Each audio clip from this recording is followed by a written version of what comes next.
Hello everyone, welcome to bright IQ। तो जैसा कि आप सभी को पता है कि अभी हम लोग JSS CGL में पढ़ रहे सारे प्रैक्टिस सेट पेपर को। ये सारा प्रैक्टिस सेट पेपर जो है वो इसमें सिर्फ आपका प्रीवियस ईयर्स के क्वेश्चन ही नहीं बल्कि इसमें आपका बहुत सारा इंपॉर्टेंट क्वेश्चन आपका चैप्टर वाइज दिया गया है और इसमें आपका जो बेसिक कॉन्सेप्ट है ना वो आपका बहुत ज़्यादा इंपॉर्टेंट है। तो प्लीज़ वीडियो को बिल्कुल भी स्किप मत कीजिएगा, सारे क्वेश्चन को उसके बेसिक कॉन्सेप्ट के साथ स्टडी जरूर कीजिएगा क्योंकि ये सारा क्वेश्चन जो है आपका एग्जाम पॉइंट ऑफ व्यू से बनाया गया है। तो चलिए बिना लेट के स्टार्ट करते हैं हम लोग क्वेश्चन से। पहला क्वेश्चन है आपके पास सामान्य विज्ञान का कि निम्नलिखित में से कौन सा सुमेलित नहीं है। यहाँ पे अगर आप देख पा रहे होंगे तो ऑप्शन ए में आपका नॉट दिया हुआ है। नॉट जो है आपका जहाज के चाल की माप होती है। वही नॉटिकल मील के द्वारा हम लोग नौ संचालन में प्रयुक्त दूरी की इकाई होती है। वही एंगस्ट्रॉम जो है वो प्रकाश के तरंग दैर्घ्य की इकाई होती है। लेकिन ऑप्शन डी में अगर आप देखिएगा तो यहाँ पे प्रकाश वर्ष समय मापन की इकाई जो है वो नहीं होती है। प्रकाश वर्ष जो होता है ना वो आपका दूरी मापन की इकाई होती है। दैट मीन्स इसका करेक्ट आंसर क्या हो जाएगा? Option D. वही नेक्स्ट क्वेश्चन है आपके पास कि त्वरण ज्ञात करने की सही सूत्र निम्नलिखित में से कौन सा है। तो देखिए त्वरण का मतलब क्या होता है, त्वरण को हम लोग किससे दिखाते हैं? ए से दिखाते हैं। तो देखिए त्वरण का जो एक्चुअल सूत्र जो होता है ना वो आपका होता है A = V - U/T होता है। यहाँ पे आपका A जो है त्वरण हो गया, T समय हो गया, V जो है आपका अंतिम किसी भी कण या फिर किसी भी वस्तु का अंतिम वेग हो गया और U जो है वो आपका प्रारंभिक वेग हो गया। इसको आप इस तरह से भी बोल सकते हैं V = U + AT, क्योंकि A इसके साथ जाकर के मल्टीप्लाई हो जाएगा ना।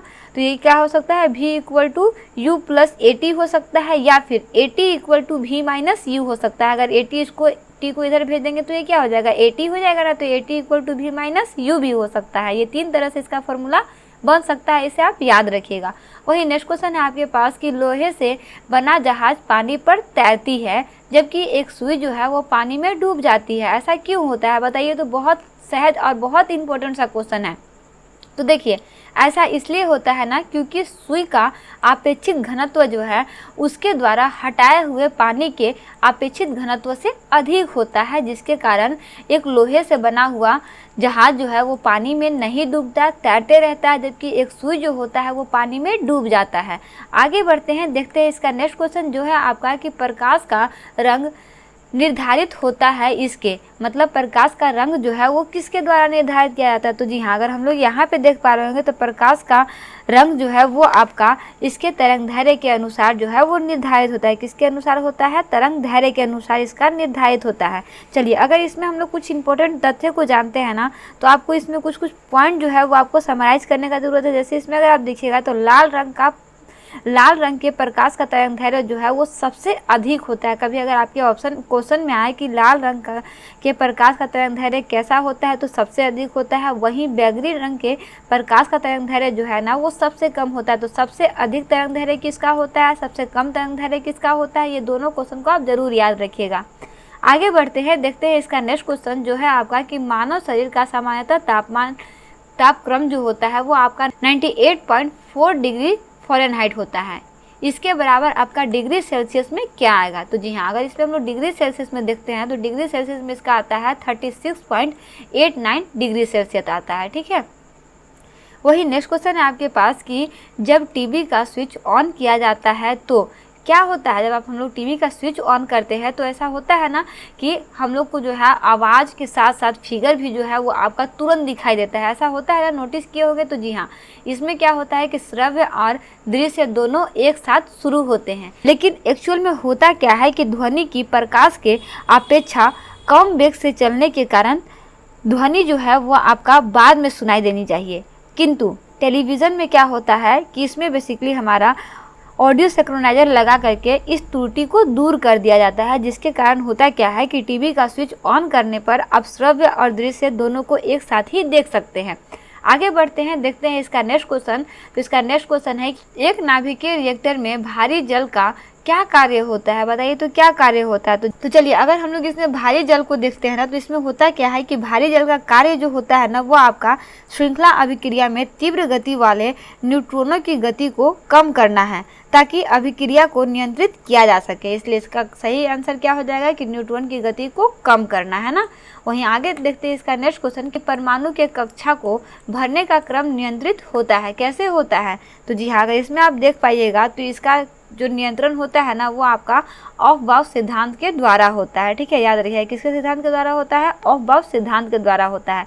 अगर इसमें हम लोग इनके तथ्य को समझते हैं तो आप इस चीज़ को याद रखिएगा कि जर्मन शब्द ये है आपका ऑफ बाउंड, जिसका अर्थ होता है निर्माण। ठीक है, इसके अनुसार इलेक्ट्रॉन सर्वप्रथम निम्न ऊर्जा स्तर में होता है।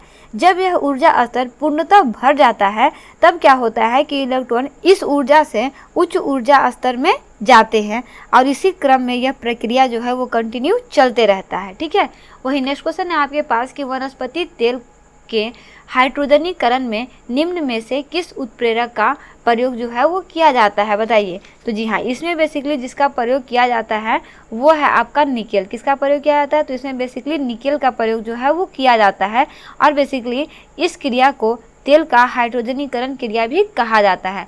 वही नेक्स्ट क्वेश्चन है आपके पास कि उन शराब त्रासदियों में जिनके परिणाम स्वरूप अंधता आदि होती है, हानिकारक पदार्थ है, कौन सा इसमें से हानिकारक पदार्थ होता है? तो जी हाँ, वो हानिकारक पदार्थ आपका होता है मेथिल एल्कोहल। क्या होता है? मेथिल एल्कोहल होता है ना। देखिए इसमें अगर आप देखिएगा तो मेथिल एल्कोहल जो होता है ना वो एक आपका रंगहीन द्रव्य होता है जो जल में हर अनुपात में घुल जाता है।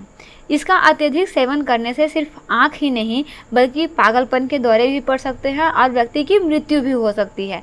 चलिए आगे बढ़ते हैं और देखते हैं इसका नेक्स्ट क्वेश्चन जो है आपका कि निम्नलिखित कथनों पर प्रशिक्षण कीजिए। मतलब यहाँ पे कुछ कथन दिया हुआ है उस पर आपको प्रशिक्षण करना है। देखिए अगर इसमें अगर आप प्रशिक्षण करते हैं ना तो अगर आप यहाँ पे देखिएगा तो इसमें आपका ऑप्शन ए में क्या है कि पीतल, तांबा और जस्ता जो है वो मिश्र धातु है। बिल्कुल जी, मिश्र धातु तो है, लेकिन अगर हम लोग ऑप्शन बी में देखते हैं तो आपका कि मैग्नेटाइट जो होता है वो एल्यूमिनियम का सबसे अधिक महत्वपूर्ण अयस्क होता है। जी नहीं, मैग्नेटाइट जो होता है ना वो आपका आयरन का सबसे अधिक महत्वपूर्ण अयस्क होता है। दैट मीन्स ये आंसर आपका इसमें गलत हो जाएगा। वही नेक्स्ट आपका थर्ड ऑप्शन में देखिएगा तो जो है आपका कि पादरी सम्मिश्र वे पदार्थ हैं जिनमें पारा अनिवार्यतः सम्मिलित होता है। जी हाँ, होता है, ये भी आपका सही है। लेकिन अगर ऑप्शन 4 में देखते हैं तो यहाँ पे क्या है कि फोटोग्राफी में पोटेशियम नाइट्रेट प्रयोग होने वाले एक अनिवार्य रसायन है। जी नहीं, ऐसा नहीं होता है। इसमें क्या होता है ना आपका कि बेसिकली फोटोग्राफर में सिल्वर ब्रोमाइड का प्रयोग जो है वो होता है, इसलिए आपका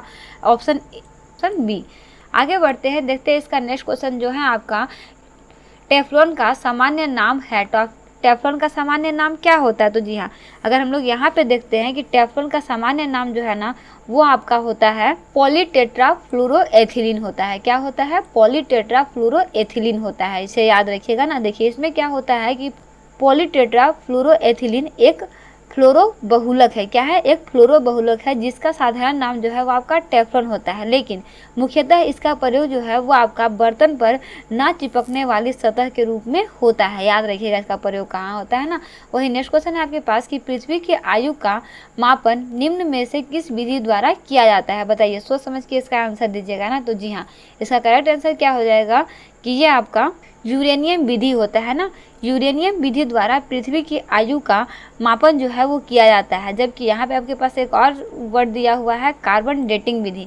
कार्बन डेटिंग विधि जो है इस विधि के द्वारा कार्बनिक पदार्थों की आयु का निर्धारण जो है वो किया जाता है। चलिए नेक्स्ट क्वेश्चन देखते हैं। तो नेक्स्ट क्वेश्चन है आपका कि हाइड्रोपोनिक्स क्या है?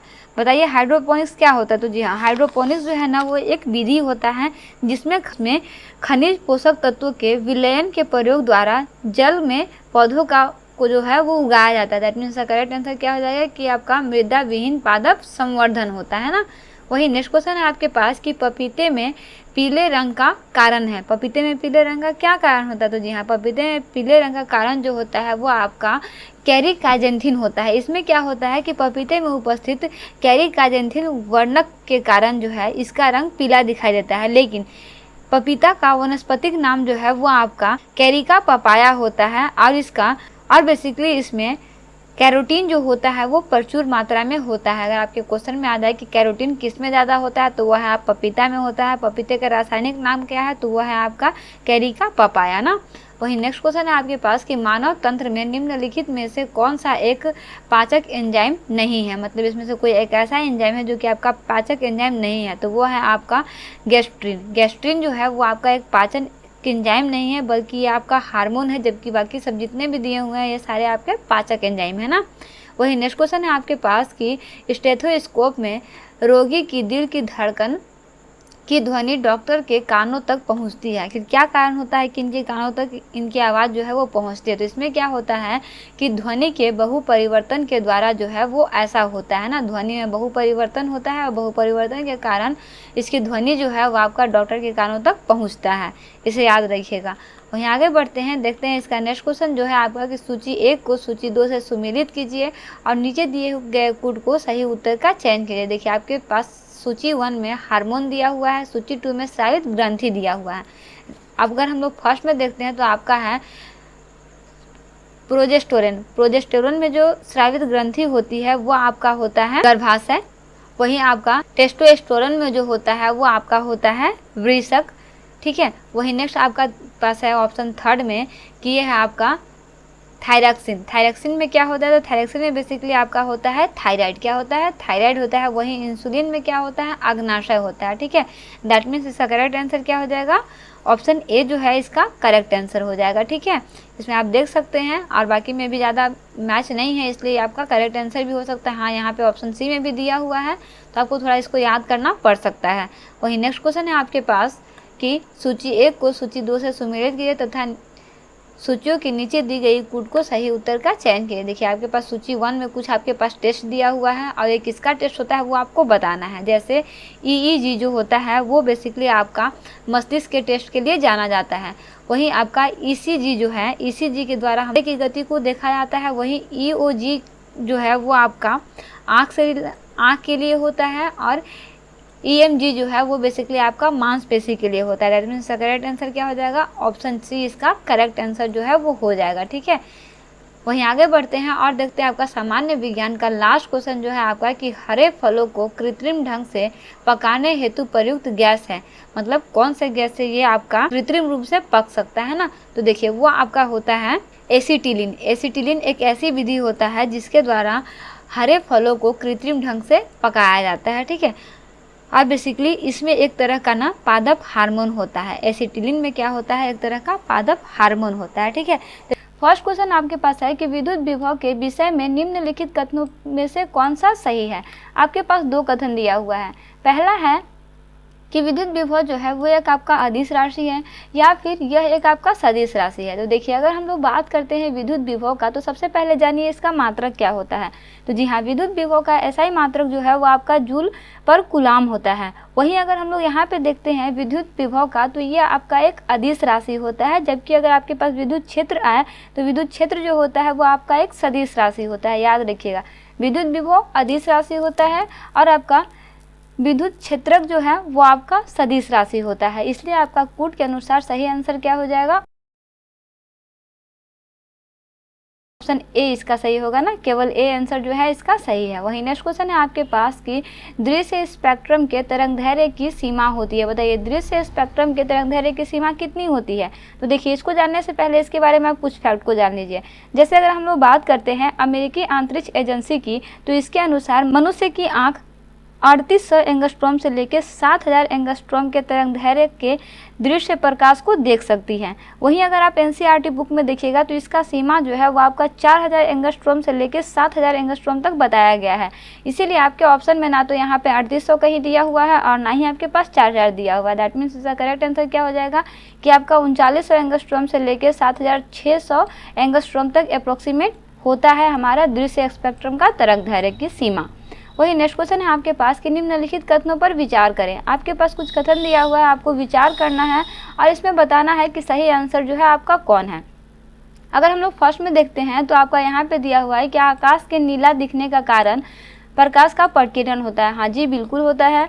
वही नेक्स्ट है कि इंद्रधनुषी के 7 रंगों का कारण प्रकाश का प्रकीर्णन होता है। जी नहीं, ये प्रकाश के प्रकीर्णन के कारण 7 रंग नहीं दिखाई देता। वहीं अगर नेक्स्ट ऑप्शन में देखते हैं कि सूर्योदय के समय सूर्य लाल रंग का दिखाई देता है प्रकीर्णन के कारण। तो जी हाँ, ये भी आपका प्रकीर्णन के कारण ही ऐसा दिखाई देता है। चलिए अगर हम लोग इसमें खुल के बात करते हैं तो आप याद रखिएगा कि प्रकीर्णन जो है ना वो आपका तरंगदैर्घ्य के व्युत्क्रमानुपाती होता है, इसे याद रखिएगा। वहीं बैंगनी एवं नीले रंग का तरंगदैर्घ्य जो है वो कम होने के कारण उसका प्रकीर्णन अधिक होगा। इसे याद रखिएगा, सबसे अधिक प्रकीर्णन किसका होता है, तो वह है आपका बैंगनी और नीला रंग का।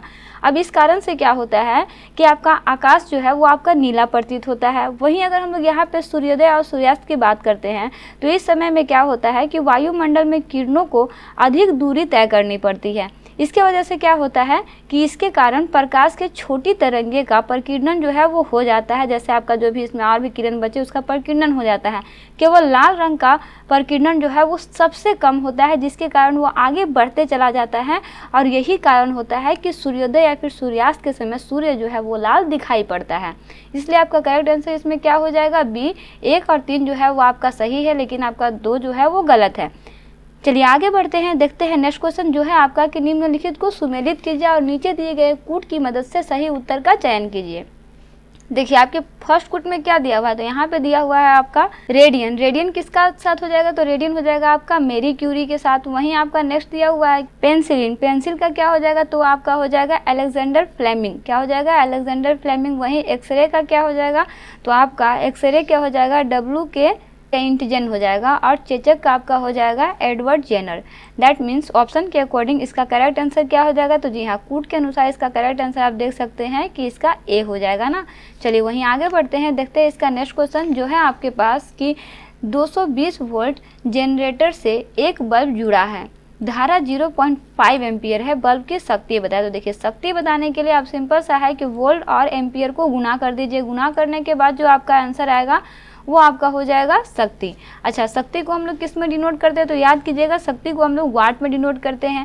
अगर इनको मल्टीप्लाई करेंगे तो ये आपका 110 आएगा। दैट मीन्स 110 वोल्ट नहीं 110 वाट होगा। ठीक है, तो इसे आप याद रखिएगा। वही नेक्स्ट क्वेश्चन है आपके पास कि पास्चुराइजेशन वह प्रक्रिया है जिसमें, बताइए पास्चुराइजेशन कौन सी प्रक्रिया है। तो देखिए अगर हम लोग इसमें जानते हैं तो इसको पास्चुराइजेशन या फिर पास्चुरीकरण भी बोलते हैं। इसमें क्या होता है कि दूध को पहले बहुत देर तक गर्म किया जाता है और एक निश्चित समय में अचानक ठंडा कर दिया जाता है। अब बताइए इसका रीजन क्या होता है, ऐसा क्यों किया जाता है। तो चलिए इसके बारे में विस्तार से समझते हैं। अगर बात करते हैं हम लोग पास्चुरीकरण की, तो पास्चुरीकरण द्रव्य खाद्य सामग्री के संरक्षण की विधि है। इसकी खोज जो है वो आपके लुई पास्चर ने की थी और इन्हीं के नाम पर इसका नाम जो है वो आपका पास्चुरीकरण पड़ा। इसमें क्या होता है कि बेसिकली पहले दूध को बहुत ज़्यादा गर्म करके उसको एक निश्चित समय में अचानक ठंडा कर दिया जाता है। ऐसा क्यों किया जाता है, क्योंकि ऐसा करने से क्या होता है कि इसमें उपस्थित जितनी भी कीटाणु होते हैं ना वो नष्ट हो जाते हैं, जिसके कारण ऐसा किया जाता है। वही नेक्स्ट क्वेश्चन है आपके पास, प्लास्टर ऑफ पेरिस रासायनिक रूप से क्या है। तो बताइए प्लास्टर ऑफ पेरिस जो है वो आपका रासायनिक रूप से कैल्शियम सल्फेट है। चलिए इसके बारे में भी डिटेल से समझते हैं। तो अगर हम लोग बात करते हैं प्लास्टर ऑफ पेरिस का, तो प्लास्टर ऑफ पेरिस जो है वो आपका एक सफ़ेद चूर्ण है जिसे अर्ध जलयोजित कैल्शियम सल्फेट के नाम से भी जाना जाता है। इसे याद रखिएगा, इसे किस नाम से जाना जाता है, तो इसे आपका अर्ध जलयोजित कैल्शियम सल्फेट के नाम से भी जाना जाता है। चलिए अगर इसका उपयोग की बात करते हैं तो इसका उपयोग जो है वो आपका शल्य क्रिया में पट्टियों के रूप में तथा मूर्ति के सांचे बनाने में किया जाता है। अगर वहीं इसका रासायनिक सूत्र की बात करते हैं तो इसका रासायनिक सूत्र जो है वो आपका होता है CaSO4 × 1/2H2O होता है। वही नेक्स्ट क्वेश्चन है आपके पास कि ट्यूबलाइट में निम्न दाब पर कौन सा गैस भरा जाता है। बताइए, बहुत इंपॉर्टेंट क्वेश्चन है। तो जी हाँ, ट्यूबलाइट के अंदर निम्न दाब पर अक्रिय गैस नियॉन और आर्गन के कुछ पारे की वाष्प के साथ जो है वो भरा जाता है। तो इसे याद रखिएगा, इसमें क्या भरा जाता है, नियॉन और पारद वाष्प भरा जाता है ना। इसमें यहाँ ऑर्गन और नियॉन मत कर दीजिएगा, ठीक है, जान करिए कि इसमें ऑर्गन भी होता है। नहीं, ऑर्गन का क्या होता है, पारद वाष्प होता है ना। चलिए वही नेक्स्ट क्वेश्चन है आपके पास कि सूची 1 को सूची 2 से सुमिलित कीजिए और नीचे दिए गए कूट का प्रयोग से सही उत्तर का चयन कीजिए। देखिए अगर हम लोग यहाँ पे फर्स्ट में देखते हैं तो आपके पास दिया हुआ है सेल्फी लैम्प। सेल्फी लैम्प का क्या हो जाएगा, ये हो जाएगा आपका डेवी। वही नेक्स्ट आपके पास दिया हुआ है एक्स किरण। एक्स किरण का क्या हो जाएगा, तो ये आपका हो जाएगा रोएंटजन हो जाएगा। वहीं आपका रेडियो का क्या हो जाएगा, तो रेडियो का आपका हो जाएगा मार्कोनी। क्या हो जाएगा, मार्कोनी। लास्ट आपका बच गया टाइपराइटर। टाइपराइटर का आपका क्या हो जाएगा, सॉल्स हो जाएगा। दैट मीन्स करेक्ट आंसर क्या हो जाएगा, तो देख सकते हैं आप कूट के अनुसार ऑप्शन ए जो है इसका करेक्ट आंसर हो जाएगा। वहीं आगे बढ़ते हैं, देखते हैं इसका नेक्स्ट क्वेश्चन जो है आपका कि सूची 1 को सूची 2 से सुमेलित कीजिए तथा नीचे दिए गए कूट की सहायता से सही उत्तर का चयन कीजिए। देखिए ये सिर्फ आपका क्वेश्चन मात्र नहीं है, इस तरह का क्वेश्चन आपका 100% एग्जाम में 2 से 3 क्वेश्चन आपका पूछा जाएगा, इसलिए इस तरह के क्वेश्चन को बिल्कुल भी स्किप मत कीजिएगा। अगर आप 1 से 2 का भी आंसर जानते होंगे ना तो आप कूट का प्रयोग करके सही उत्तर का चयन जो है वो कर सकते हैं। देखिए अगर हम लोग यहाँ पे देखते हैं ब्लीचिंग पाउडर का, तो ब्लीचिंग पाउडर का क्या हो जाएगा, तो हाँ जी हाँ, इसका हो जाएगा आपका कैल्शियम ऑक्साइड हो जाएगा। वहीं हम लोग बेकिंग सोडा का देखते हैं, तो बेकिंग सोडा का आपका हो जाएगा सोडियम बाइकार्बोनेट, और आपका वॉशिंग पाउडर का हो जाएगा सोडियम कार्बोनेट, और प्लास्टर ऑफ पेरिस का हो जाएगा आपका कैल्शियम सल्फेट हेमीहाइड्रेट हो जाएगा। इससे आपको कंफ्यूज नहीं होना है, इसमें हेमीहाइड्रेट भी होता है ना। दैट मीन्स इसका करेक्ट आंसर क्या हो जाएगा, तो देखिए ऑप्शन के अनुसार आप यहाँ पे देख सकते हैं कि इसका ए आंसर जो है इसका करेक्ट हो जाएगा। ठीक है, चलिए आगे बढ़ते हैं, देखते हैं इसका नेक्स्ट क्वेश्चन जो है आपका कि सूची 1 को सूची 2 से सुमेलित कीजिए तथा नीचे दिए गए कूट का प्रयोग करके सही उत्तर का चयन कीजिए। आपके पास सूची 1 में पदार्थ और सूची 2 में उसका उपयोग दिया हुआ है, आपको बताना है कि इसमें से कौन सा है जो कूट में सही होगा। सबसे फर्स्ट में आपका दिया हुआ है स्पार्ट्रम। अगर स्पार्ट्रम का देखें तो इसमें क्या हो जाएगा, ये हो जाएगा आपका कृत्रिम मधुरक। वहीं आपका फ्रेयान का क्या हो जाएगा, तो जी हाँ, फ्रेयान का आपका हो जाएगा प्रशीतक। और आपका नेक्स्ट दिया हुआ है नियोप्रिन का क्या हो जाएगा, तो जी हाँ, नियोप्रिन का आपका हो जाएगा संश्लेषित रबर। लास्ट बच गया आपके पास बेनाड्रिल का क्या हो जाएगा, तो ये हो जाएगा आपका प्रतिहिस्टेमीन हो जाएगा। क्या हो जाएगा, प्रतिहिस्टेमीन हो जाएगा ना। दैट मीन्स इसका करेक्ट आंसर क्या हो जाएगा, देखिए कूट के अनुसार, तो जी हाँ, कूट के अनुसार आप देख सकते हैं कि इसका सी आंसर जो है इसका करेक्ट हो जाएगा। ठीक है, चलिए आगे बढ़ते हैं, देखते हैं इसका नेक्स्ट क्वेश्चन जो है आपका कि सूची 1 को सूची 2 से सुमेलित कीजिए तथा नीचे दिए गए कूट का प्रयोग करके सही उत्तर का चयन कीजिए। चलिए देखते हैं सूची 1 में, जिसमें आपका दिया हुआ है उत्परिवर्तन का सिद्धांत। ये किस पे आधारित होता है, तो ये है आपका ह्यूगो डी ब्रिज पे आधारित होता है। वहीं विकास का सिद्धांत में क्या है, तो विकास का सिद्धांत आपका डार्विन है। और आपका एक जीव एक एंजाइम की परिकल्पना किस पे आधारित है, तो ये है आपका वीडल और टैटम पे। वहीं आपका ओपेरान अवधारणा जो है वो आपका जैकब और मोनोड पे आधारित है। दैट मीन्स कूट के अनुसार इसका करेक्ट आंसर क्या हो जाएगा, तो जी हाँ, इसका करेक्ट आंसर आपका ऑप्शन बी हो जाएगा, इसे याद रखिएगा। वहीं आगे बढ़ते हैं, देखते हैं इसका इस तरह का लास्ट क्वेश्चन है आपका सामान्य विज्ञान से जो है आपका कि सूची 1 को सूची 2 से सम्मिलित किया तथा नीचे दिए गए कूट की सहायता से सही उत्तर का चयन कीजिए। कूट 1 में आपके पास दिया हुआ है टाइलिन। अगर टाइलिन का देखें तो ये आपका स्टार्च का पाचन होता है। वहीं हम लोग देखते हैं पेप्टिन का, तो पेप्टिन जो होता है ये आपका प्रोटीन का पाचन होता है। वहीं अगर हम लोग देखते हैं यहाँ पे रेनिन का, तो रेनिन जो है वो आपका रक्त में एंजियोटेंसिनोजन को एंजियोटेंसिन में बदलता है। वहीं ऑक्सीटोसिन की बात करते हैं तो ऑक्सीटोसिन जो है वो आपका मसृण पेशियों में सिकुड़न उत्प्रेरित करता है। यहाँ पे मसृण हो गया है लेकिन यहाँ पे मसृण होगा ना, यहाँ पे समय नीचे र हो जाएगा ना, री हो जाएगा, यानी कि मसृण पेशियों में सिकुड़न प्रेरित करता है। दैट मीन्स कूट के अनुसार देखिए इसका करेक्ट आंसर क्या हो जाएगा, तो जी यहाँ पे यहाँ देख सकते हैं कि कूट के अनुसार सही आंसर इसका ए हो जाएगा ना। चलिए आगे बढ़ते हैं और देखते हैं इसका कुछ इंपॉर्टेंट क्वेश्चन जो है आपका कि निम्नलिखित में से कौन सा विस्फोटक नहीं है।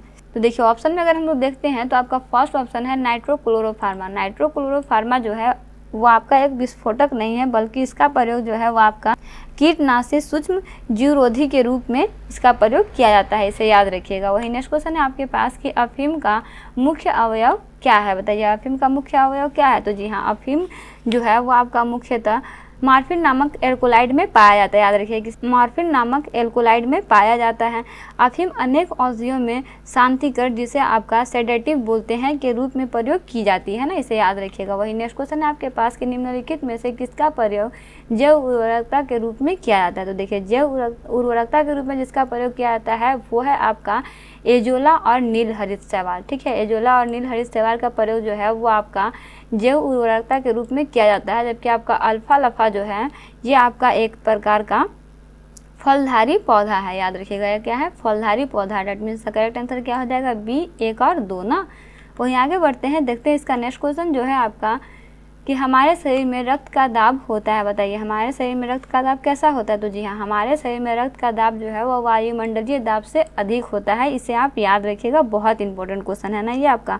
चलिए वहीं आगे बढ़ते हैं, देखते हैं इसका नेक्स्ट क्वेश्चन जो है आपका कि माँ और शिशु के बीच गले लगना या चुम्बन निम्न हार्मोनों में से किसके मोचन को प्रेरित करता है। तो जी हाँ, इसके दौरान क्या होता है कि आपका ऑक्सीटोसिन नामक हार्मोन जो है वो आपका प्रेरित होता है, इसे आप याद रखिएगा।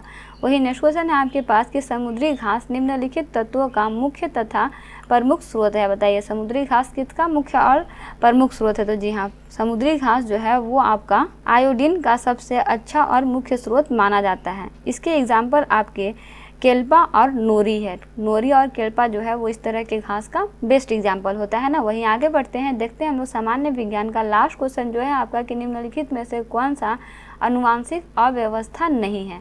नहीं है। तो देखिए अगर हम लोग यहाँ पे देखते हैं तो जो आपका अनुवांशिक अव्यवस्था नहीं है वो है आपका irritable bowel syndrome. Irritable bowel syndrome जो है वो आपका अनुवांशिक अव्यवस्था नहीं है। बाकी जितने भी यहाँ पे ऑप्शन दिए हुए हैं वो सारे आपके अनुवांशिक अव्यवस्था हैं। फर्स्ट क्वेश्चन है आपके पास कि निम्नलिखित में से कौन सा एक सुमेलित नहीं है? अगर हम लोग फर्स्ट ऑप्शन में देखते हैं तो डेसिबल ध्वनि की प्रबलता की इकाई होती है। जी हाँ, बिल्कुल होती है। अश्वशक्ति शक्ति की इकाई होती है। जी हाँ, होती है।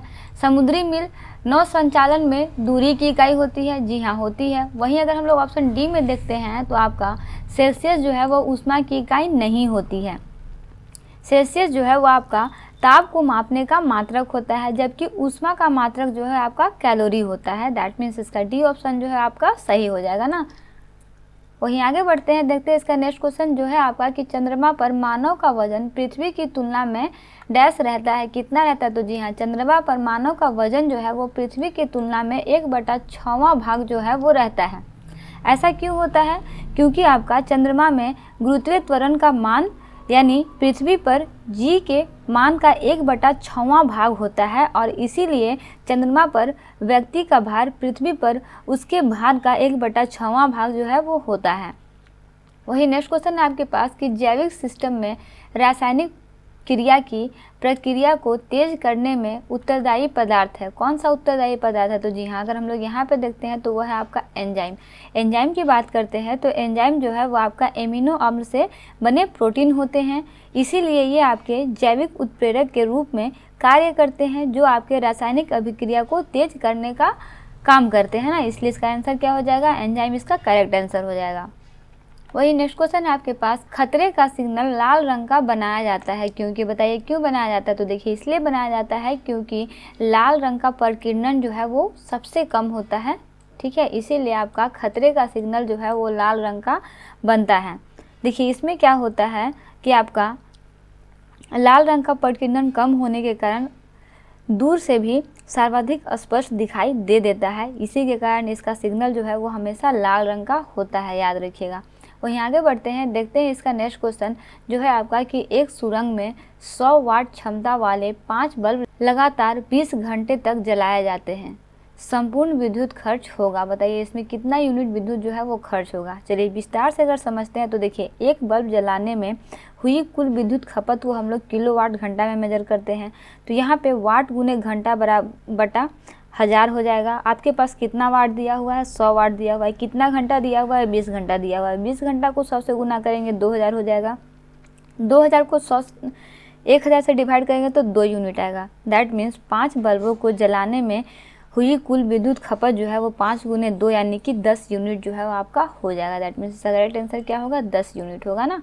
वहीं आगे बढ़ते हैं, देखते हैं इसका नेक्स्ट क्वेश्चन जो है आपका कि रेडियो एक्टिविटी किससे मापी जाती है? बताइए। तो जी हाँ, रेडियो एक्टिविटी जो है वो आपका गाइगर काउंटर द्वारा मापी जाती है ना, तो इसे आप याद रखिएगा। देखिए अगर इसमें हम लोग देखते हैं तो गाइगर काउंटर जो है वो आपका एक प्रकार का कण संसूचक होता है जिसका प्रयोग रेडियो एक्टिविटी मापने में किया जाता है। वही नेक्स्ट क्वेश्चन है आपके पास कि प्रतिदीप्त नली में सर्वाधिक सामान्यतः प्रयोग होने वाली वस्तु कौन सी है? तो जी हाँ, इसमें सर्वाधिक प्रयुक्त होने वाली वस्तु जो है वो आपका पारावाष्प तथा ऑर्गन है। पारावाष्प तथा ऑर्गन का प्रयोग जो है वो आपका प्रतिदीप्त नली में सर्वाधिक सामान्यतः प्रयोग में होने वाला एक वस्तु है ना। वही नेक्स्ट क्वेश्चन है आपके पास कि आपका स्टेनलेस स्टील किसका मिश्र धातु होता है? बताइए स्टेनलेस स्टील जो है वो आपका किसका मिश्र धातु होता है? तो देखिए इसमें बेसिकली आपका क्या होता है, लोहा होता है, क्रोमियम होता है, मैग्नीशियम होता है और कार्बन होता है। वही अगर हम लोग इसमें देखते हैं तो आपका आयरन यानी लोहा जो है वो आपका 89.4% होता है। वहीं क्रोमियम जो है वो आपका 10.0% होता है। मैग्नीशियम आपका 0.35% होता है और आपका कार्बन जो है आपका 0.2% होता है। तो ये आपके स्टेनलेस स्टील जो है वो आपके इन चारों के मिश्रण होते हैं जो आपका इसमें प्रॉपर मात्रा में दिया जाता है। चलिए आगे बढ़ते हैं, देखते हैं इसका नेक्स्ट क्वेश्चन जो है आपका कि सूची 1 को सूची 2 से सुमेलित कीजिए तथा सूची के नीचे दिए गए कूट की मदद से सही उत्तर का चयन कीजिए। यहाँ पे आपके पास सूची 1 में दिया हुआ है, देख सकते हैं। सूची 2 के अकॉर्डिंग आपको उसमें मैच करना है। तो चलिए अगर हम लोग एक लाइन से देखते हैं तो इसमें आपका क्या है, पिनाका है। पिनाका जो है वो आपका बहुप्रणाली रॉकेट है। क्या है, बहुप्रणाली रॉकेट है। वहीं आपका निशान जो है वो आपका युद्ध क्षेत्र में निरीक्षण हेतु दूरस्थ चालित यान है। और आपका नेक्स्ट आपका पृथ्वी जो है, पृथ्वी आपका सतह से सतह तक प्रक्षेप पात्र है। वहीं त्रिशूल जो है वो आपका सतह के वायु तक प्रक्षेप पात्र है। ठीक है, तो ये आप याद रखिएगा। दैट मीन्स इसका कूट के अनुसार सही आंसर क्या हो जाएगा। जी हाँ, आप यहाँ पे देख सकते हैं कि ऑप्शन बी जो है वो इसका करेक्ट आंसर हो जाएगा। ये आपका इकलौता आंसर है क्योंकि यहाँ पे 1 और 2 जो है वो सिर्फ एक ही में दिया हुआ और किसी में नहीं दिया हुआ है। ठीक है, तो अगर आपको 1 का भी आंसर याद होगा तो आप इसमें सही कर सकते हैं। चलिए आगे बढ़ते हैं, देखते हैं इसका नेक्स्ट क्वेश्चन जो है आपका कि सूची 1 को सूची 2 से सुमेलित कीजिए तथा नीचे दिए गए कूट का प्रयोग करके सही उत्तर का चयन कीजिए। आपके पास सूची 1 में देख सकते हैं कि आपके पास कुछ पदार्थ और सूची 2 में आपके पास उसका अम्ल दिया हुआ है। अगर हम लोग यहाँ पे देखते हैं तो अचार में कौन सा अम्ल होता है, तो जी हाँ, अचार में आपका एसिटिक अम्ल होता है। ठीक है, वहीं आपका खट्टा दूध में कौन सा अम्ल होता है, तो खट्टा दूध में आपका लैक्टिक अम्ल होता है। और आपका सेब में कौन सा अम्ल होता है, तो सेब में आपका मैलिक अम्ल होता है। और आपका शीतल पेय एवं सोडा वाटर में आपका कार्बनिक अम्ल होता है। दैट मीन्स ऑप्शन के अकॉर्डिंग इसका करेक्ट आंसर आपका क्या हो जाएगा, तो वो है आपका देख सकते हैं यहाँ पे ऑप्शन ए जो है इसका करेक्ट आंसर हो जाएगा। ठीक है, चलिए आगे बढ़ते हैं, देखते हैं इसका नेक्स्ट क्वेश्चन जो है आपका कि सूची 1 को सूची 2 से सुमेलित कीजिए तथा नीचे दिए गए कूट का प्रयोग करके सही उत्तर का चयन कीजिए। देखिए इस तरह का क्वेश्चन आपका हर पार्ट से एक ना एक क्वेश्चन मैच जरूर करेगा, तो इसे अच्छे से प्रैक्टिस जरूर कीजिएगा क्योंकि 100 में 99% चांस है, 99% क्या 100 में 100% चांस है कि इस तरह का आपका एक ना एक क्वेश्चन जो है आपका एग्जाम में मैच करेगा ही करेगा। इसलिए आप एग्जाम पॉइंट ऑफ व्यू से सारे क्वेश्चन को जरूर से जरूर प्रैक्टिस कीजिएगा क्योंकि हर प्रैक्टिस सेट में आपका ये आपको दिया हुआ है, आपका बहुत ज़्यादा इंपॉर्टेंट है। हमेशा इस तरह का क्वेश्चन जो है एग्जाम में आता है। चलिए अगर हम लोग एक लाइन से यहाँ पे देखते हैं तो आपके पास पहला दिया हुआ है फ्रेयान। फ्रेयान जो है वो आपका हो जाएगा प्रशीतक। ठीक है, वही अगर हम लोग यहाँ पे टेट्रा एथिलीन लेड देखते हैं तो टेट्रा एथिलीन लेड जो है वो आपका हो जाएगा एंटीनॉक। क्या हो जाएगा, एंटीनॉक हो जाएगा, जिसे हम लोग बेसिकली अपस्फोटक रोधी भी बोलते हैं। वहीं आपके पास बेंजीन हेक्साक्लोराइड दिया हुआ है। बेंजीन हेक्साक्लोराइड जो है वो आपका हो जाएगा कीटनाशी। और आपका नेक्स्ट आपके पास दिया हुआ है कार्बन टेट्राक्लोराइड, ये हो जाएगा आपका अग्निशामक। ठीक है, दैट मीन्स इसका कूट के अनुसार करेक्ट आंसर क्या हो जाएगा, तो वो है आपका लास्ट ऑप्शन नंबर डी। देखिए यहाँ डी जो है इसका करेक्ट आंसर हो जाएगा। ठीक है, चलिए आगे बढ़ते हैं और देखते हैं इंपॉर्टेंट क्वेश्चन इसका जो है आपका कि निम्नलिखित में से कौन सा हास्य गैस के रूप में प्रयुक्त होता है, यानी कि लाफिंग गैस के रूप में प्रयुक्त होता है। एक तरह से कह सकते हैं कि कौन सा गैस है जो आपका लाफिंग गैस है ना, तो जी हाँ, आपका नाइट्रस ऑक्साइड जो है वो आपका लाफिंग गैस के नाम से जाना जाता है, यानी कि हास्य गैस के रूप में प्रयुक्त होता है। देखिए इसमें अगर हम लोग बेसिकली देखते हैं ना तो ये आपका इस गैस को सूंघने पर जो है वो हंसी आती है। इसे शल्य क्रिया में निश्चेतक के रूप में प्रयोग किया जाता है। तो इसे आप याद रखिएगा कौन सा गैस है, वह है आपका नाइट्रस ऑक्साइड। वही नेक्स्ट क्वेश्चन हम लोग देखते हैं जो है आपका कि पृथ्वी पर सबसे पुराना जीव कौन सा है, बताइए कौन सा है। तो जी हाँ, पृथ्वी पर सबसे पुराना जीव जो है वह है आपका नीलहरित शैवाल। ठीक है, यह ऐसा प्रथम जीव है जिसमें सूर्य के प्रकाश एवं जल के प्रयोग से भोजन का निर्माण जो है वो प्रारंभ किया था। ठीक है, तो इसे आप याद रखिएगा। वही नेक्स्ट क्वेश्चन है आपके पास कि लाइकेन जो एक नग्न चट्टान पर भी पारिस्थितिकी अनुक्रम को प्रारंभ करने में सक्षम है, वास्तव में किसके सहजीवी साहचर्य है, बताइए। तो जी हाँ, अगर हम लोग यहाँ पे देखते हैं तो ये आपका लाइकेन जो है ना, लाइकेन आपका शैवाल और कवक के सहजीवी साहचर्य है। किसके सहजीवी साहचर्य है, तो वो है आपका शैवाल और कवक का। चलिए अगर हम लोग इसमें विशेष जानते हैं ना तो ये दोनों में इतना निकटतम साहचर्य होता है कि इसमें बना लाइकेन एक ही पौधा जो है वो प्रतीत होता है। देखने में आपको ऐसा लगेगा ही नहीं कि वो अलग अलग है, ऐसा लगेगा मानो वो एक ही है। तो इसे आप याद रखिएगा। वही नेक्स्ट क्वेश्चन है आपके पास कि मानव शरीर की सबसे बड़ी ग्रंथि कौन सी होती है, बताइए कौन सी होती है। तो जी हाँ, मानव शरीर की सबसे बड़ी ग्रंथि जो है वो है आपका यकृत ग्रंथि। कौन सी है? यकृत ग्रंथि। वहीं अगर इसमें हम लोग देखते हैं कि सबसे बड़ी अंतःस्रावी ग्रंथि कौन सी है, तो वो होता है आपका ऑटू ग्रंथि, जिसे थायराइड ग्लैंड भी कहा जाता है। तो इसे आप याद रखिएगा। वहीं आगे बढ़ते हैं, देखते हैं इसका नेक्स्ट क्वेश्चन जो है आपका कि हेमोग्लोबिन क्या है, बताइए क्या है। तो जी हाँ, हेमोग्लोबिन जो है ना वो आपका मानव रक्त में पाया जाने वाला एक पदार्थ है। चलिए अगर इसमें हम लोग देखते हैं ना तो बेसिकली हेमोग्लोबिन जो है ना वो आपका प्रोटीन का एक प्रकार होता है जो आपका मानव रक्त में पाया जाता है। और साथ ही साथ इसमें क्या होता है कि इसके रासायनिक संयोजन में ग्लोबिन नाम की एक प्रोटीन हीम नामक लाल रंग के पदार्थ के साथ जुड़ी होती है, जिसके कारण इसे हेमोग्लोबिन भी कहा जाता है। चलिए आगे बढ़ते हैं, देखते हैं इसका नेक्स्ट क्वेश्चन जो है आपका कि निम्नलिखित में से कौन सा युग्म सही नहीं है। आपके पास कुछ हार्मोन दिए हुए हैं, उसके कार्य दिए हुए हैं, आपको बताना है कि इसमें से कौन सा है जो आपका गलत है। तो देखिए अगर हम लोग यहाँ पे देखते हैं ना तो लास्ट ऑप्शन में आ जाइए जो है आपका गैस्ट्रिक। गैस्ट्रिक जो है वो आपका रक्तचाप का नियमन नहीं है, बल्कि गैस्ट्रिक जो है वो आपका एक पेप्टाइड हार्मोन होता है। क्या होता है? पेप्टाइड हार्मोन होता है जो आपका गैस्ट्रिक अम्ल के स्रावन को नियंत्रित करता है। ठीक है, तो इसे आप याद रखिएगा। ऑप्शन डी जो है इसका करेक्ट आंसर हो जाएगा। चलिए आगे बढ़ते हैं, देखते हैं इसका नेक्स्ट क्वेश्चन जो है आपका कि निम्नलिखित में से कौन सा युग्म सही नहीं है।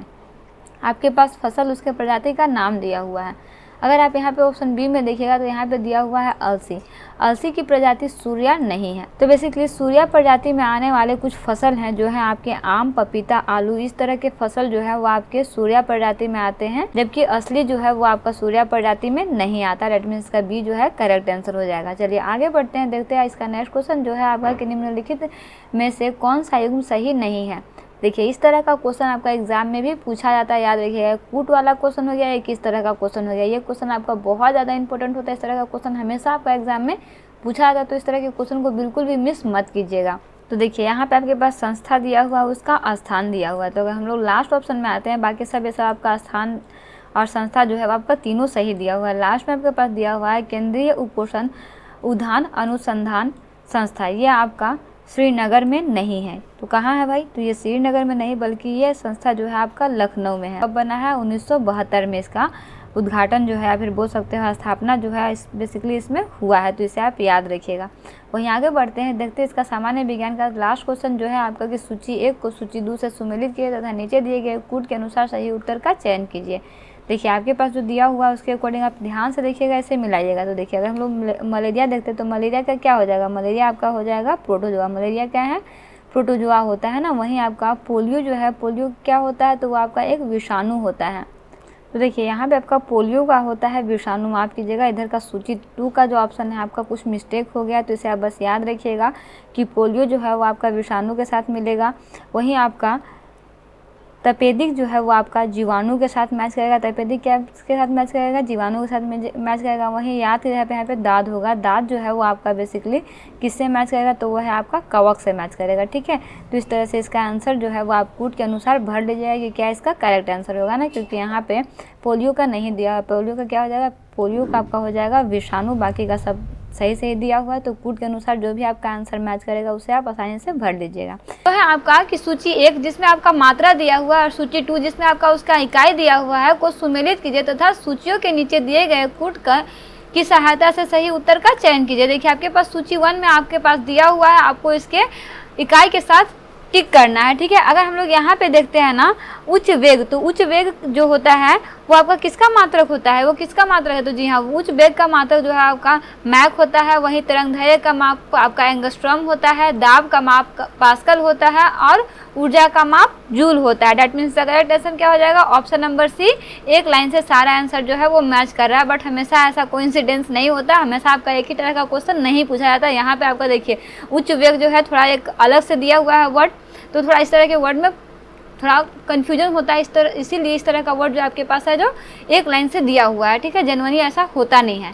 आगे बढ़ते हैं, देखते हैं इसका नेक्स्ट क्वेश्चन। तो देखिए नेक्स्ट क्वेश्चन जो है ना आपका बहुत ज़्यादा इंपॉर्टेंट है, इसको प्लीज़ बिल्कुल भी मिस मत कीजिएगा। इससे रिलेटेड जितने भी फैक्ट हैं उन सारे फैक्ट को भी आप याद रखिएगा। क्वेश्चन है आपके पास कि पीसा की झुकी हुई मीनार गिर नहीं जाती, कारण क्या है? मतलब पीसा की टावर जो है वो आपकी झुकी हुई है लेकिन वो गिरती नहीं है, इसका कारण क्या है? तो देखिए अगर हम लोग यहाँ पे देखते हैं तो इसमें क्या होता है कि गुरुत्व केंद्र से जाने वाली ऊर्ध्वाधर लाइन जो है वो तल के अंदर रहती है, जिसके कारण ऐसा होता है ना। चलिए इसको विस्तार से समझते हैं। बात करते हैं गुरुत्व केंद्र की। तो बेसिकली गुरुत्व केंद्र वह बिंदु होता है जहां वस्तु का संपूर्ण द्रव्यमान जो होता है वो आपका संकेंद्रित होता है।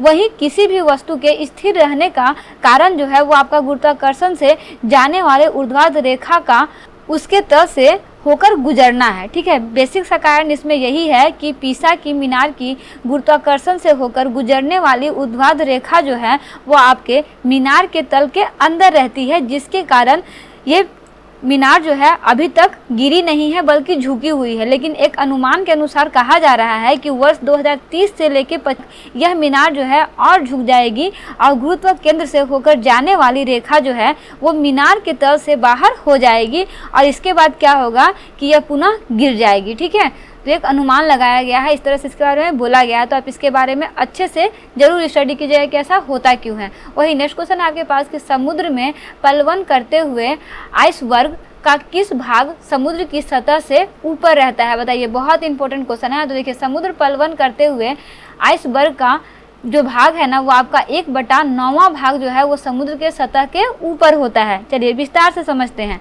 अगर हम लोग यहाँ पे बात करते हैं ना तो शुद्ध जल के बर्फ में जो है वो परिवर्तन होने पर 4 डिग्री सेल्सियस ताप पर बर्फ का घनत्व जो है वो जल के घनत्व का 1/9वां भाग होता है, जिस कारण जल के ऊपर बर्फ का केवल 1/9वां भाग जो है वो दिखाई पड़ता है, जबकि यहाँ पे पलवी जल का 8/9वां भाग जो है वो जल के सतह के अंदर रहता है, जिसके कारण आपका ऐसा होता है कि 1/9वां भाग जो है वो समुद्र के सतह के ऊपर होता है, जबकि 8/9वां भाग जो है वो जल की सतह के अंदर बना रहता है। ठीक है, वहीं आगे का क्वेश्चन है आपके पास कि ब्रह्मांड के इतिहास में सबसे पुराना डॉक्यूमेंटेड प्रकाश जिसे हाल ही में जारी किया जाना था किस टेलीस्कोप द्वारा कैप्चर किया गया है? यहाँ पे गलत हो गया है ना, यहाँ पे कैप्चर होना चाहिए कि कैप्चर किया गया है। चलिए अगर इसमें हम लोग देखते हैं ना तो इसमें आपका क्या है, जेम्स वेब स्पेशल टेलीस्कोप के द्वारा। ठीक है, देखिए विस्तार से समझते हैं। तो यहाँ पे हम लोग बात करते हैं अमेरिकी राष्ट्रपति की। अमेरिकी राष्ट्रपति जो आपके बाइडेन हैं, उन्होंने जेम्स वेब स्पेस टेलीस्कोप द्वारा ली गई एक छवि का अनावरण जो है वो किया है। इन्होंने कहा है कि यह ब्रह्मांड के इतिहास में 13 अरब साल पहले का सबसे पुराना प्रलेखित प्रकाश है। ठीक है, कितना साल पुराना? तो 13 अरब साल पुराना जो है वो आपका ये है प्रकाश ना। यह पृथ्वी पर दक्षिणी गोलार्ध में दिखाई देने वाला प्रकाश का एक पैच है, इसे याद रखिएगा। ठीक है, आगे बढ़ते हैं, देखते हैं इसका नेक्स्ट क्वेश्चन जो है आपका कि परम शून्य ताप क्या होता है? बताइए, बहुत ज़्यादा इंपॉर्टेंट क्वेश्चन है। तो देखिए, परम शून्य ताप जो है वो आपका सैद्धांतिक रूप से न्यूनतम संभव ताप है। ठीक है, याद रखिएगा क्या है, सैद्धांतिक रूप से न्यूनतम संभव ताप है। ठीक है, चलिए इसमें अगर हम लोग कुछ विस्तार से समझते हैं तो एक चीज़ आप इसमें याद रखिएगा, जो आपका बेसिक फैक्ट है कि इस ताप पर आणविक ऊर्जा जो है आपका न्यूनतम होती है। कौन सी ऊर्जा? आणविक ऊर्जा न्यूनतम होती है, जबकि परम शून्य तापमान जो है वो आपका केल्विन स्केल पर 0 डिग्री केल्विन और आपका सेल्सियस स्केल पर -273 या फिर 15 डिग्री सेल्सियस जो है वो आपका परिभाषित किया गया है, इसे आप याद रखिएगा। आगे बढ़ते हैं, देखते हैं इसका नेक्स्ट क्वेश्चन जो है आपका कि एक 100 वाट का बिजली का बल्ब 10 घंटे जलता है तो आपका 5 रुपये प्रति यूनिट की दर से विद्युत खर्च होगा। यानी कि अगर यहाँ पे 5 लिखा हुआ है ना, 5 रुपये प्रति यूनिट की दर से कितना वोल्ट खर्च होगा? तो देखिए इसको सिंपल से आपको क्या करना है, आपके पास यहाँ पे 10 वाट दिया हुआ है, अगर इसको वाट घंटा में चेंज करेंगे तो 100 हो जाएगा, किलो वाट में चेंज करेंगे तो 1 हो जाएगा, दैट मीन्स 1 यूनिट हो जाएगा। और यहाँ पे क्या हो रहा है कि 1 यूनिट के लिए 5 रुपये लग रहा है, दैट मीन्स का करेक्ट आंसर क्या हो जाएगा? ओनली फॉर 5 रुपये हो जाएगा। कैसे बनाइए? तो देखिए आपका पहले वाट घंटा में इसको चेंज करिएगा तो ये क्या हो जाएगा, 100 × 10 हो जाएगा, तो आपका वाट घंटा बन जाएगा। वाट घंटा को किलो वाट में चेंज कीजिएगा तो आपका 1 हो जाएगा, 1 किलो वाट हो जाएगा। 1 किलो वाट मतलब 1 यूनिट हो जाएगा, दैट मीन्स 1 यूनिट विद्युत का मूल्य जो है वो सिर्फ 5 रुपये होगा ना। वहीं आगे बढ़ते हैं, देखते हैं इसका नेक्स्ट क्वेश्चन जो है आपका कि सड़क की रोशनी में पीले लैंप बहुतायत में प्रयुक्त हो रहा है। इन लैंपों में निम्न में से किसका उपयोग जो है वो किया जाता है? सोचिए किसका उपयोग किया जाता है, बहुत इंपॉर्टेंट क्वेश्चन है। तो जी हाँ, सड़क की रोशनी में सोडियम लैंपों का प्रयोग जो है वो बहुतायत में किया जाता है। किसका प्रयोग किया जाता है? सोडियम लैंपों का प्रयोग किया जाता है, जिससे पीली रोशनी जो है वो आपकी निकलती है ना। वहीं आगे बढ़ते हैं, देखते हैं इसका नेक्स्ट क्वेश्चन जो है आपका कि सूची 1 को सूची 2 से सुमेलित कीजिए तथा नीचे दी गई कूट की सहायता से सही उत्तर का चयन कीजिए। आपके पास सूची 1 में स्थान दिया हुआ है, उसके कुछ कार्य दिए हुए हैं। अगर हम लोग यहाँ पे देखते हैं तो श्रीहरिकोटा दिया हुआ है, इसका स्थान कहाँ है, तो ये है आपका उपग्रह प्रमोचन स्टेशन से ना, यहाँ पे कूट हो गया है, कूट यहाँ नीचे होना चाहिए था ना, माफ कीजिएगा, लेकिन आगे का क्वेश्चन हम लोग देखते हैं ना। पोखरण, पोखरण का कार्य क्या है, तो पोखरण हो जाएगा आपका परमाणु बम विस्फोटक स्थल है। वहीं आपका थुम्बा, यहाँ पे ध हो गया, यहाँ पे थ होना चाहिए था ना, माफ कीजिएगा। तो ये थुम्बा जो है वो आपका रॉकेट प्रमोचन केंद्र है। क्या है, रॉकेट प्रमोचन केंद्र है। वहीं काकरापार जो है वो आपका क्या है, तो ये आपका न्यूक्लियर पावर प्लांट है। दैट मीन्स इसका करेक्ट आंसर क्या हो जाएगा, ऑप्शन सी इसका करेक्ट आंसर हो जाएगा। ठीक है, चलिए आगे बढ़ते हैं, देखते हैं इसका नेक्स्ट क्वेश्चन। तो इसका नेक्स्ट क्वेश्चन है आपका, इस्पात स्लैग निम्न में से किसके लिए सामग्री हो सकती है, बताइए। इस्पात स्लैग जो है वो आपका किसके लिए सामग्री हो सकती है, तो जी हाँ, ये जो है आपका बेसिकली सभी के लिए हो सकती है। इस्पात स्लैग जो है वो आपका आधार सड़क के निर्माण के लिए यूज़ होता है, वहीं कृषि मृदा के सुधार के लिए भी यूज़ होता है, साथ ही साथ सीमेंट के उत्पादन के लिए भी यूज़ होता है। That means the correct answer क्या हो जाएगा, ऑप्शन डी, 1, 2, 3 सारे जो हैं इसके सही है। आगे बढ़ते हैं, देखते हैं नेक्स्ट क्वेश्चन जो है आपका कि गोताखोरों के सांस लेने संबंधित क्रिया में प्रयोग की जाने वाली गैसें हैं, क्या कौन सा गैस होता है, तो जी हाँ, गोताखोर द्वारा वायु के स्थान पर सांस लेने के लिए हीलियम और ऑक्सीजन का मिश्रण जो है वो गहरे समुद्र में किया जाता है। ठीक है, देखिए इसमें क्या होता है बेसिकली ना, ऐसा इसलिए किया जाता है क्योंकि अधिक दाब पर हीलियम जो है वो रक्त में कम विलय होता है, जिसके कारण ऐसा किया जाता है ना। वही नेक्स्ट क्वेश्चन है आपके पास कि जैव विकास को सर्वप्रथम किसने समझाया, बताइए किसने समझाया। ओहो माफ़ कीजिएगा, यहाँ पे बहुत बड़ा मिस्टेक हो गया है ना, यहाँ पे सब का सब गलत हो गया है। तो देखिए यहाँ पे ऑप्शन ही पूरा मेरे से रॉन्ग हो गया है ना, माफ़ कीजिएगा। इसका मैं जब आपको पीडीएफ दूंगी ना, तो पीडीएफ में मैं इसको सुधार के दूंगी। ठीक है, पीडीएफ में आपको इस तरह से नहीं मिलेगा ना, मैं पीडीएफ बहुत जल्द ही प्रोवाइड कराने वाली हूँ। इसका पीडीएफ सारा का सारा पीडीएफ जो है ना आपका सेट पेपर 1 का हो गया, 2 का हो गया, 3 का हो गया, 4 का, ये तो 4 आपका चल रहा है। बाकी जितना भी हम लोग सेट स्टडी करेंगे ना, सारे सेट का प्रीवियस ईयर्स सारे सेट का पीडीएफ जो है वो मैं आपको दे दूंगी, बस 1-2 दिन वेट कीजिए ना। देखिए जैव विकास का सर्वप्रथम किसने समझाया, तो जैव विकास को सर्वप्रथम समझाने वाले व्यक्ति जो थे वो थे आपके डी लैमार्क है ना। याद रखिए कि जैव विकास परिकल्पना का पहला सिद्धांत जो है वो आपका डी लैमार्क ने दिया था। कब दिया था, तो 1809 में दिया था। इनकी एक पुस्तक है, जिस पुस्तक में इन्होंने ये दिया था जो है आपका फिलोसफी जूलॉजिकल में इन्होंने इसके बारे में प्रस्तुत किया है। ठीक है, इन्हें लैमार्क के सिद्धांत के नाम से भी जाना जाता है। ठीक है, याद रखिएगा इन्हें किस सिद्धांत के नाम से जाना जाता है, तो इन्हें बेसिकली लैमार्क के सिद्धांत के नाम से भी जाना जाता है। ठीक है, आगे बढ़ते हैं, देखते हैं इसका नेक्स्ट क्वेश्चन जो है आपका कि सूची 1 को सूची 2 से मिलान कीजिए तथा नीचे दी गई कूट की सहायता से सही उत्तर का चयन कीजिए। ठीक है, देखिए तो देखिए लैक्टिक अम्ल क्या होता है, तो लैक्टिक अम्ल दूध में होता है। किस में होता है, दूध में होता है। वहीं आपका एसिटिक अम्ल में क्या होता है, तो एसिटिक अम्ल में सिरका होता है ना। सिरका में कौन सा अम्ल होता है, एसिटिक अम्ल होता है। वहीं साइट्रिक अम्ल किस में होता है, तो साइट्रिक अम्ल आपका नींबू, यानी कि नींबू में आपका साइट्रिक अम्ल होता है। वहीं आपके पास लास्ट बच गया ब्यूटाइलिक अम्ल, तो ब्यूटाइलिक अम्ल जो है वो आपका दुर्गंध युक्त मद होता है। दैट मीन्स आपका ये करेक्ट ऑप्शन क्या हो जाएगा इसका, देखिए मैच कीजिए तो 1 का 3 किस में दिया हुआ है, तो 1 का 3 जो है ना, 1 का 3 सिर्फ एक में इसमें दिया हुआ है, इसमें भी दिया हुआ है। ठीक है, लेकिन अगर आप यहाँ पे देखिएगा ना इधर से, तो डी का 2 जो है वो आपका सिर्फ 1 में दिया हुआ है। देखिए तो डी का 2 सिर्फ 1 में दिया हुआ है ना, पीछे से देखिए दिया हुआ है। दैट मीन्स इसका सी आंसर जो है वो इसका करेक्ट हो जाएगा। तो देखिए आप इससे भी दिमाग लगाइएगा जरूर ऑप्शन में, कि अगर आपको लास्ट का नंबर याद है या फिर बीच का भी कोई याद है तो आप मैच करके जरूर देखिएगा, क्वेश्चन को छोड़िएगा मत। ठीक है ना, चलिए आगे बढ़ते हैं, देखते हैं इसका नेक्स्ट क्वेश्चन जो है आपका कि सूची 1 को सूची 2 से सुमेलित कीजिए और नीचे दी गई कूट की सहायता सही उत्तर का चयन कीजिए। देखिए आपके सूची 1 में क्या क्या दिए हुए हैं, देखिए यहाँ पे दिया हुआ है लोहा में हेमोग्लोबिन होता है। वहीं आपका शीशा में यहाँ पे सोसा हो गया, शीशा होना चाहिए था ना, तो शीशा में संचायक बैटरी होता है ना। वहीं चांदी में क्या होता है, तो चांदी आपका फोटोग्राफी के लिए यूज़ किया जाता है। वहीं आपका तांबा में क्या होता है, ये होता है आपका तड़ित चालक ना।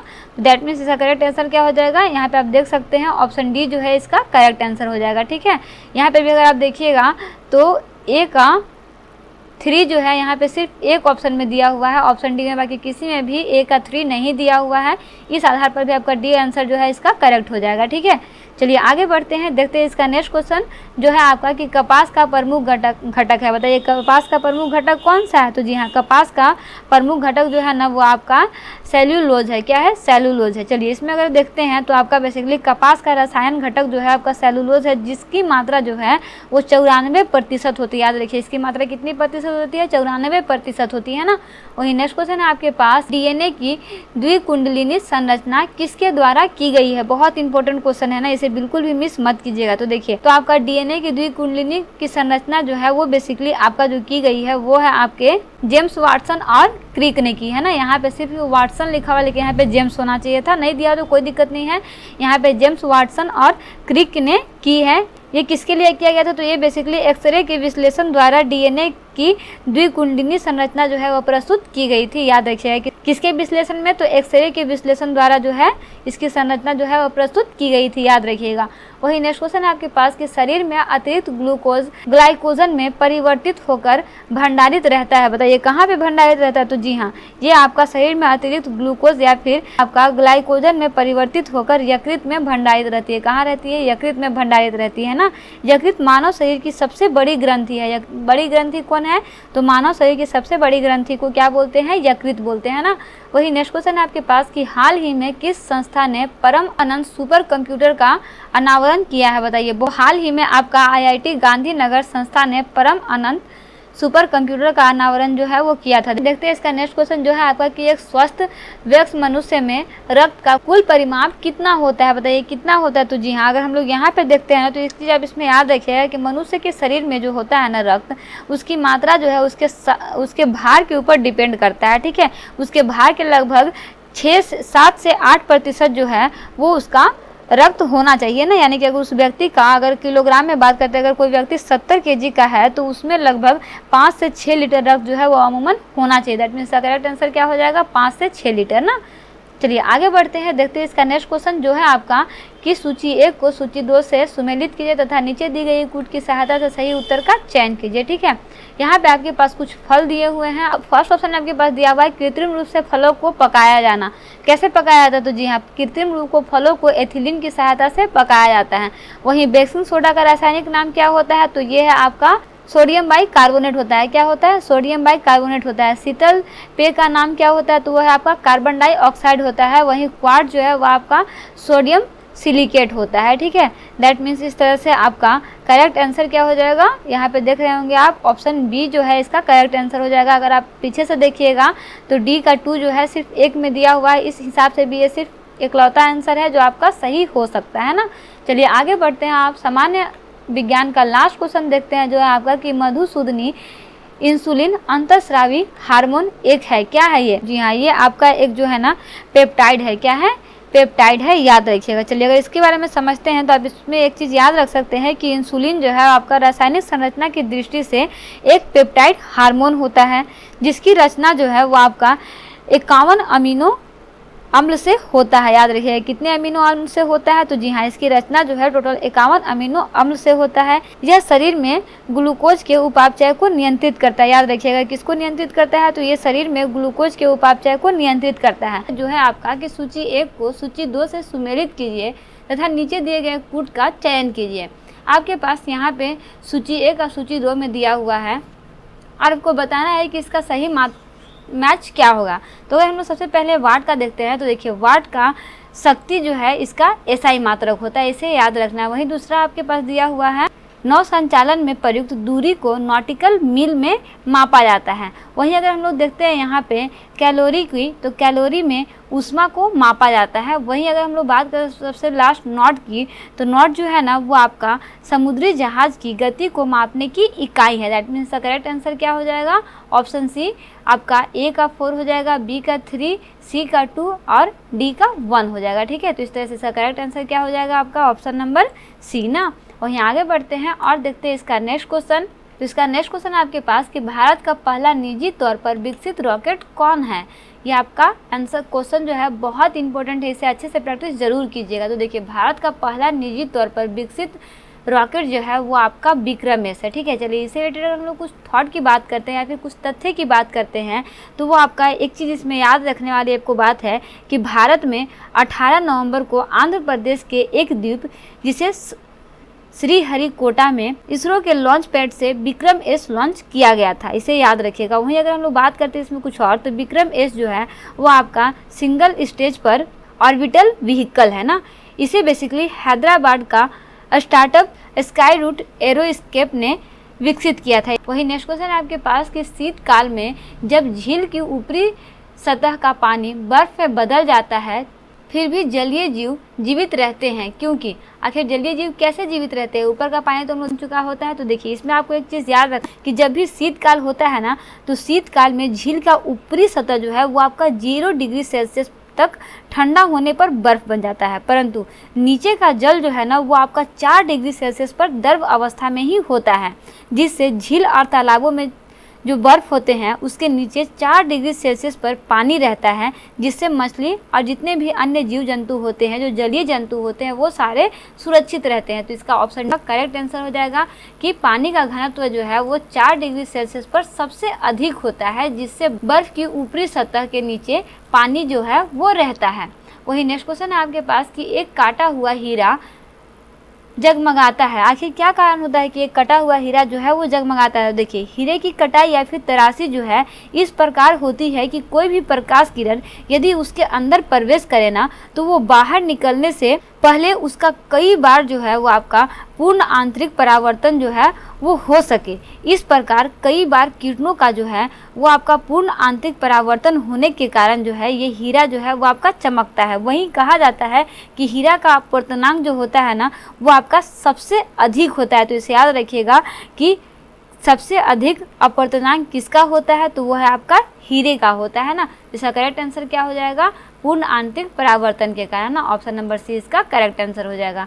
वही नेक्स्ट क्वेश्चन है आपके पास कि कितना तापमान होने पर पाठ्यांक सेल्सियस और फ़ारेनहाइट तापमापियों में एक ही होंगे? मतलब कौन सा ऐसा तापमान होगा जब फ़ारेनहाइट और सेल्सियस जो है वो दोनों का तापमान एक ही होगा? तो देखिए वो आपका तापमान होता है -40 डिग्री। -40 पे आपका सेल्सियस और फ़ारेनहाइट जो है इसका तापमापियों जो है वो आपका एक ही। ठीक है, वहीं आगे बढ़ते हैं और देखते हैं इसका नेक्स्ट क्वेश्चन। तो इस पार्ट का आपका नेक्स्ट क्वेश्चन है टेलीविज़न दर्शक डिश एंटीना प्रयुक्त करते हुए बरसात में उपग्रह सिग्नल नहीं प्राप्त करते, क्योंकि आखिर क्या कारण होता है कि हमें सिग्नल जो है वो प्राप्त नहीं होता? देखिए सबसे पहला कारण तो ये है कि आपका एंटीना बहुत छोटा होता है। वहीं वर्षा की बूंदें जो है वो आपका रेडियो तरंगों की ऊर्जा अवशोषित करती हैं। तीसरा आपका ये भी है कि वर्षा की बूंदें जो है वो आपका रेडियो तरंगों की ऊर्जा की मूल दिशा को विचलित करती है। दैट मीन्स इसका करेक्ट आंसर क्या हो जाएगा? ऑप्शन 1, 2 और 3 इसका करेक्ट आंसर हो जाएगा, ऑप्शन नंबर डी। वही नेक्स्ट क्वेश्चन है आपके समृद्ध यूरेनियम क्या होता है? बताइए तो समृद्ध यूरेनियम क्या होता है? तो जी हाँ, समृद्ध यूरेनियम जो है ना वो आपका यूरेनियम का एक प्रकार होता है जिसे समस्थानिकों को अलग करने की प्रक्रिया के द्वारा यूरेनियम, जिसका नाम जो है वो यहाँ पे आपका नहीं दिखाई दे रहा है, वो यहाँ पे छूट गया है, वो आपका होता है U⁻235 का प्रतिशत संगठन बढ़ाया जाता है। ठीक है, तो हम लोग बेसिकली समृद्ध यूरेनियम कहते हैं इसे। ये ऑप्शन नंबर डी इसका करेक्ट आंसर हो जाएगा ना। वही नेक्स्ट क्वेश्चन है आपके पास कि निम्न में से कौन सी इलेक्ट्रॉनिक समरूपण धातु तत्वों के लिए होता है? तो देखिए इलेक्ट्रॉनिक समरूपण धातु के लिए जो तत्व होता है वो है आपका 2882 होता है ना। वहीं आगे बढ़ते हैं और देखते हैं इसका नेक्स्ट क्वेश्चन। तो नेक्स्ट क्वेश्चन आपके पास है कि निम्नलिखित मिश्र धातुओं में से किसे अम्लगम कहते हैं? बताइए तो किसे अम्लगम कहते हैं? तो जी हाँ, आपका अम्लगम जिस धातु को हम लोग कहते हैं ना वो है आपका पाराजस्ता। पाराजस्ता को हम लोग क्या बोलते हैं? अम्लगम बोलते हैं। वहीं आगे बढ़े क्वेश्चन जो है आपका कि निम्न में से कौन भारी जल का रासायनिक है? तो देखिए आपका भारी जल का रासायनिक सूत्र जो है ना उसका फॉर्मूला होता है आपका D2O। क्या होता है? D2O होता है। वही जल का फॉर्मूला H2O होता है। लेकिन हमसे क्या पूछा गया है? भारी जल। अब ये भारी जल का क्या बात? तो देखिए भारी जल जो है ना वो आपका हाइड्रोजन के समस्थानिक ड्यूटेरियम का ऑक्साइड है। ठीक है, तो इसे आप याद रखिएगा कि ये आपका हाइड्रोजन के समस्थानिक ड्यूटेरियम का क्या है? ऑक्साइड है ना। वहीं आगे बढ़ते हैं। नेक्स्ट क्वेश्चन जो है आपका कि बुलेट प्रूफ पदार्थ बनाने के लिए निम्न में से कौन सा बहुलक प्रयुक्त होता है? तो देखिए बुलेट प्रूफ धातु बनाने के लिए ना आपका पोलियमाइड जो है वो आपका बहुलक का यूज़ किया जाता है, तो इसे याद रखिएगा। वही नेक्स्ट क्वेश्चन है आपके पास कि निम्न में से किसका प्रयोग यूरिया उर्वरक के उत्पादन में किया जाता है, बताइए तो किसका। तो जी हाँ, कार्बन डाइऑक्साइड का प्रयोग जो है ना वो आपका यूरिया के उत्पादन में किया जाता है, याद रखिएगा, ठीक है। वहीं अगर हम लोग इसमें देखते हैं तो आपका यूरिया जो है ना वो एक आपका कार्बनिक यौगिक है। कार्बनिक रसायन के क्षेत्र में इसे कार्बामाइड भी कहा जाता है, याद रखिएगा। कार्बनिक रसायन के क्षेत्र से क्या बोला जाता है, कार्बामाइड बोला जाता है। कार्बामाइड किसे बोला जाता है, तो वो है आपका कार्बनिक रसायन को बोला जाता है। कार्बनिक रसायन कैसा होता है, तो कार्बनिक रसायन जो है ना वो आपका यूरिया का एक यौगिक होता है, ठीक है, कार्बनिक यौगिक होता है। वही नेक्स्ट क्वेश्चन है आपके पास कि वृद्धावस्था में हो जाने वाले नेत्र दोष को कहते हैं, क्या कहते हैं, तो जी हाँ, वृद्धावस्था में हो जाने वाले नेत्र दोष को बेसिकली प्रेसबायोपिया बोलते हैं। क्या बोलते हैं, प्रेसबायोपिया बोलते हैं। वहीं आगे बढ़ते हैं और देखते हैं इसका नेक्स्ट क्वेश्चन जो है आपका कि मेंडल के आनुवंशिकता का सिद्धांत किस पर आधारित है। यहाँ पे मेंडल होगा ना, कि मेंडल के आनुवंशिकता का सिद्धांत जो है वो आपका किस पर आधारित है, तो जी हाँ, मेंडल के आनुवंशिकता का सिद्धांत जो है ना वो आपका लैंगिक जनन पर आधारित है। किस पर आधारित है, लैंगिक जनन पर आधारित है ना। वहीं आगे बढ़ते हैं और देखते हैं इसका नेक्स्ट क्वेश्चन। तो नेक्स्ट क्वेश्चन है आपके पास कि सूची 1 को सूची 2 से सुमेलित कीजिए तथा नीचे दिए गए कूट का प्रयोग करते हुए सही उत्तर का चयन कीजिए। तो देखिए आप पक्षी जो है, पक्षी का सही मिलान जो है वो आपका हो जाएगा आर्निथोलॉजी। पक्षी का क्या हो जाएगा, आर्निथोलॉजी हो जाएगा। वहीं वंशागति का जेनेटिक्स हो जाएगा, पर्यावरण का इकोलॉजी हो जाएगा और आपका जीवाश्म का पेलियोबायोलॉजी हो जाएगा, ठीक है। दैट मीन्स करेक्ट आंसर क्या हो जाएगा, ऑप्शन बी, ठीक है। ए का 3 हो जाएगा, बी का 4 हो जाएगा, सी का 2 हो जाएगा और आपका डी का 1 हो जाएगा, ठीक है। इसका करेक्ट आंसर क्या हो जाएगा, ऑप्शन बी। चलिए आगे बढ़ते हैं और देखते हैं इसका नेक्स्ट क्वेश्चन। तो इसका नेक्स्ट क्वेश्चन है कि निम्नलिखित में से कौन सा युग्म सही सुमेलित नहीं है। देखिए इसका करेक्ट आंसर क्या हो जाएगा कि आपका पॉल मूलर जो है ना वो आपका विटामिन डी से संबंधित नहीं है, ठीक है। पॉल मूलर किससे संबंधित है, तो ये आपका डीडीटी के कीटनाशक गुणों की खोज और मलेरिया एवं पीत ज्वर जैसे बैक्टीरिया रोगों के रोकथाम में अपने योगदान देने के लिए जाने जाते हैं, ठीक है। वहीं आगे बढ़ते हैं और देखते हैं इसका नेक्स्ट क्वेश्चन कि मानव मस्तिष्क के निम्नलिखित भागों में से कौन सा एक निगरण और उल्टी का नियमन केंद्र है, बताइए तो इसमें से कौन सा है जो उल्टी और निगरण का नियमन केंद्र है। तो जी हाँ, आपका उसका करेक्ट आंसर हो जाएगा आपका मेड्यूला ऑब्लांगाटा। मेड्यूला ऑब्लांगाटा जो है ना वो आपका निगरम और उल्टी का नियमन केंद्र है, याद रखिएगा इसे ना। वही नेक्स्ट क्वेश्चन है आपके पास कि निम्नलिखित में से सही कथन को चुनिए। आपके पास कुछ कथन दिया हुआ है, इसमें से बताना है कि आपका सही कथन जो है वो आपका कौन सा है।